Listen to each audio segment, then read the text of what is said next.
Assalamualaikum warahmatullahi wabarakatuh. Perkenalkan, nama saya Debbie Sintiasari dengan NIM 23011359095 akan menjawab pertanyaan UAS Manajemen Strategik. Pertanyaan pertama yaitu, pada proses manajemen strategik perlu dilakukan analisis lingkungan. Kapan waktu dan tempat untuk melakukan analisis lingkungan tersebut? Jelaskan. Jawabannya, pada proses manajemen strategik, analisis lingkungan adalah tahapan yang sangat penting untuk memahami situasi internal dan eksternal perusahaan. Waktu yang tepat untuk melakukan analisis lingkungan tergantung pada beberapa faktor. Yang pertama, periode strategis. Analisis lingkungan biasanya dilakukan sebelum pengembangan visi dan misi perusahaan. Hal ini memungkinkan manajemen untuk memahami lingkungan bisnis dan mengembangkan strategi yang sesuai dengan situasi yang terjadi.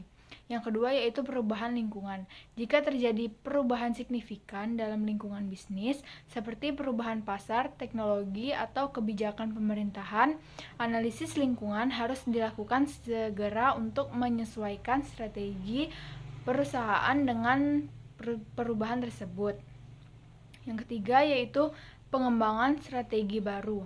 Jika perusahaan ingin mengembangkan strategi baru atau mengubah strategi yang telah ada, analisis lingkungan harus dilakukan untuk memahami lingkungan bisnis dan mengidentifikasi peluang dan ancaman terkait dengan strategi tersebut.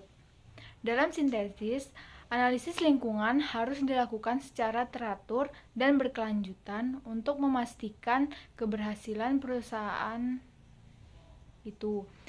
Waktu yang tepat untuk melakukan analisis lingkungan adalah sebelum pengembangan visi dan misi perusahaan, setelah perubahan signifikan dalam lingkungan bisnis, dan sebelum pengembangan strategi baru. Pertanyaan kedua yaitu, pada proses manajemen strategik perlu dilakukan analisis. Oke, selanjutnya pertanyaan kedua yaitu, pada tahap keempat dari proses manajemen strategi adalah mengimplementasikan dan mengeksekusi strategi. Jelaskan apa yang dilakukan pada tahapan ini dan bagaimana mekanisme kerjanya. Pada tahapan ini, strategi yang telah disusun dan diterima oleh pimpinan dan stakeholder dalam operasional bisnis dilakukan beberapa langkah, yaitu yang pertama, mengidentifikasi sumber daya. Perusahaan mengidentifikasi individu, teknologi, dan sumber daya lainnya yang dibutuhkan untuk menerapkan strategi.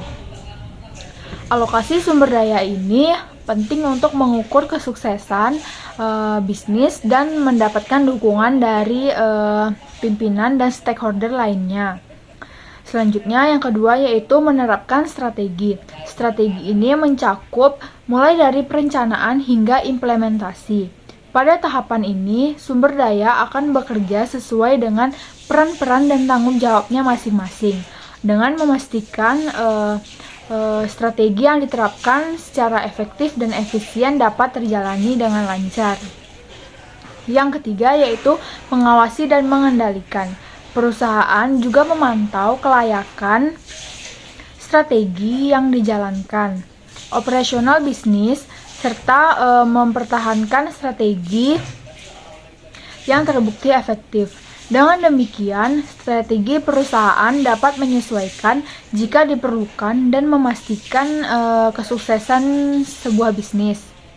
Dengan demikian, tahapan keempat dari proses manajemen strategi yaitu mengimplementasikan dan mengeksekusi strategi, memastikan bahwa strategi yang telah disusun, diterima, diterapkan secara efektif dan efisien dalam operasional bisnis.